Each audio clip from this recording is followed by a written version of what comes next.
Hello, good day everyone. This is Crypto Chum Trader. Free up ako ngayon kasi marami na akong mentee na nag-graduate.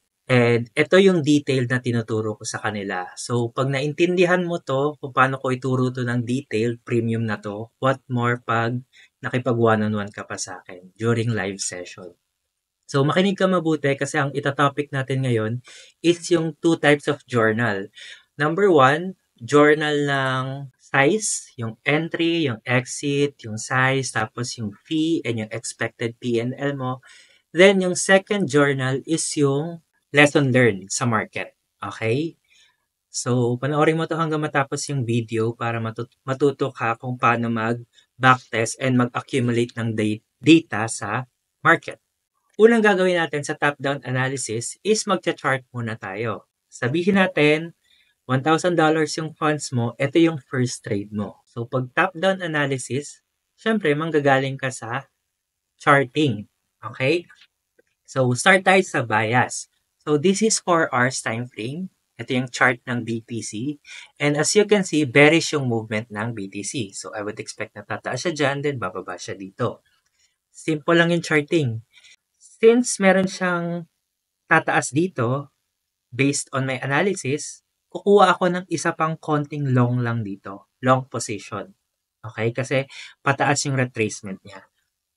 Ang counter trending yung gagawin ko dito. Magta-try lang ako ng isang long position. Disclaimer hindi to signal. Pinapakita ko lang sa inyo kung paano mag-trade. Tapos malagay yung sizing tsaka yung lesson learned. So baba tayo sa 15 minutes. Or 1 hour na lang. So, dito sa 1 hour na to na bullish, medyo makikita mo na choppy yung market and hindi mo alam kung paano siya i-market yung structure. Actually, marami akong nakikita dito. Pwede nyo itong kunin as Livermore cylinder or kaya structure. Higher high, higher low, higher high, higher low, and so on. Pero dito sa picture na to, pinapakita niya yung advanced structure ng market. So, itong lesson na to, pwedeng basic, pwedeng advanced. Depende sa manonood. So, sabi natin, this is first high, then ito yung liquidity sweep. Tapos, ito yung break of structure.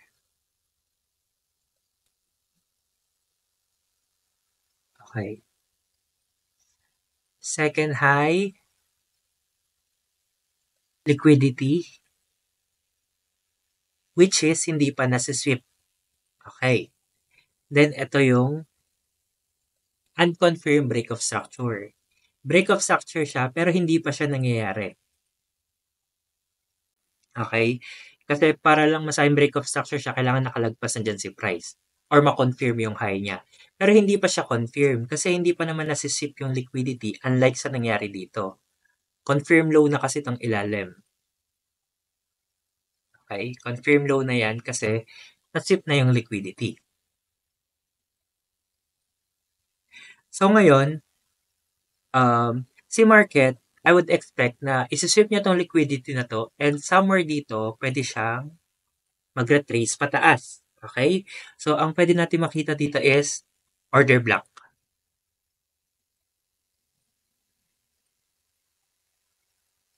Yan, OB. So, sabi natin, papasok tayo sa order block. Valid yung order block, may imbalance, may liquidity. Tapos, targetin natin yung high. So, lagyan ko ng long position dito. Pwedeng SL ko dito for basic. Pero kung marunong ka mag-refine for advanced, ilalagay mo siya dito. Okay? So, i-basic natin. TP is yung high na to. Okay, bibigyan ka niya ng 2.66 RR. Okay, take note. Yung entry price mo, binigay niya sa'yo, yan yung yellow, 100.4,452.7. Yung SL niya, 100.3,588. Yung TP niya, ayan, 100.06,750. Okay, and ang bias mo is bullish. Yan. So, goods na. Okay na tayo sa analysis. Tapos na yung charting. And execution part na tayo. Meron ka na kasing entry price, SL, tsaka TP. Nakuha mo na. So, pupunta tayo dito sa Profit D Calculator. Okay, search nyo lang yan, profitd.io, risk calculator. So, magsha-shutdown na to anytime soon. Hindi nyo na kailangan bumili nito kasi pwede nyo naman ito magawa sa normal calculator. So, sabihin natin your balance or yung capital sa futures is $1,000 and you are risking 2%. Okay? So, magkano 2% ng $1,000? Okay, so $20 lang dapat matatalo sa isa trade na to. Pag itong market na XL ka, expect na matatalo ka ng $20. Balik tayo dito. Pair natin, BTC USDT, yan yon. Stop loss mo, saan mo makikita yung percentage ng stop loss mo? Ito yon. Ito, 0.83%. Baka malito kayo kasi pag naka-standard to yung charting nyo, ay yung long position nyo, apply defaults, ganyan yan. Medyo magulo. 0.83%, makikita mo pa rin naman. Okay, so yan. Lalagay mo yan doon. 0.83%. Take profit mo, kaya siya nilagay na optional kasi may mga ibang trader hindi naglalagay ng take profit. Since, complete setup. Pag sinabing complete setup, andyan yung entry price, stop loss, and yung take profit.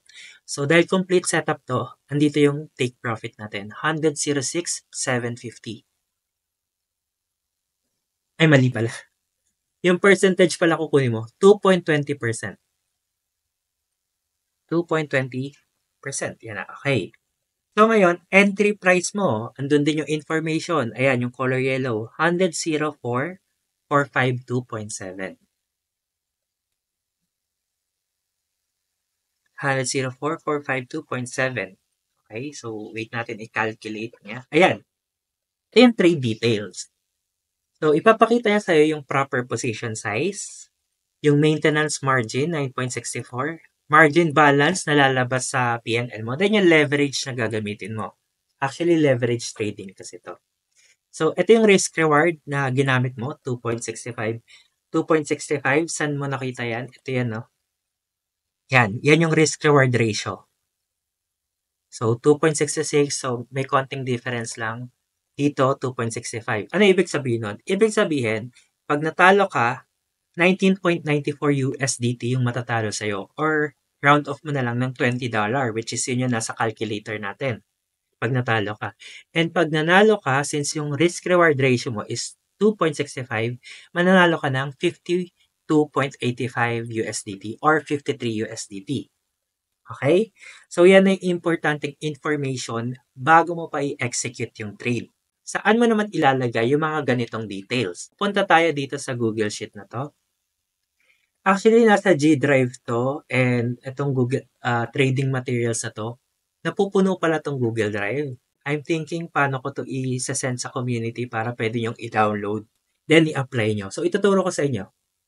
Ito yung open ng trade and yung close ng trade. So, sabihin natin, nag-open ka ng June 4 and nag-close ka ng June 5. Pair na ginamit mo, BTC, USDT, and yung bias mo, long or short. Tapos, entry natin yan. Yan yung mga example, nasa 30,000 pa lang si BTC. Sabihin natin, entry mo is 30,000, target mo 31,000, nag-exit ka sa 32,000. So, above the target. And yung lot size mo sa BTC is 0.1. $200 yung P&L mo dyan. And yung fee mo is $15. So, expected P&L mo dapat 100. Bakit? Kasi ito yung target mo, 31,000. Pero nag-exit ka sa 32,000, kaya siya na doble. Okay? So, sample lang yan. Lalagyan natin ito ng inputs based dun sa charting natin. So, sabihin natin, today is walang preno no? Sunod-sunod yung salita. Na-observe nyo ba? Okay, tuloy. Dahan-dahan lang. Sige. 0604. Okay, June 4. Then, na-close yung trade natin ng 0605. June 5. Next, BTC pair. Okay. And long position. Nakalong tayo dito. Actually, pag sinort mo yan, magre-red yan. Okay, ito yung S, short. Magra-red siya. Para indication na bearish yung bias mo. So, long tayo. Entry price, andito yon 104,452.7. Dandahanin mo na lang. 104,452.7. Ayokong may nami-miss out sa turo ko eh. Target mo is yung TP. Yan yun, target. 106,750. 106,750. Okay. Ano naman tong exit? Kasi minsan, nag-early TP tayo. Sabihin natin, si price umabot na dito sa 106. Lagyan natin yung exact price.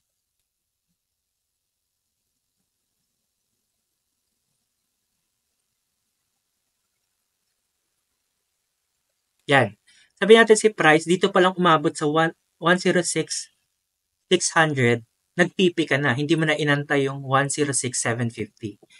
Yun yung exit. Okay? Nag-early TP ka. Or kinuha mo na. So, sabihin natin, lagay natin yan. 106,600.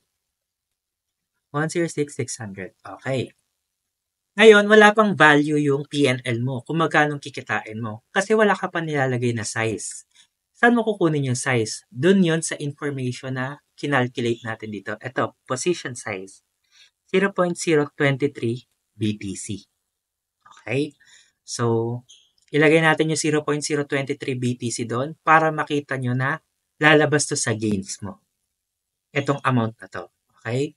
And doon mo malaman na nag-match yung calculation mo based dun sa journal mo. Okay? So, 0.023. 0.023. Okay. 49.39. Bakit may difference? Ang PNL gain mo 52.85. Sige. Bakit? Sagutin nyo.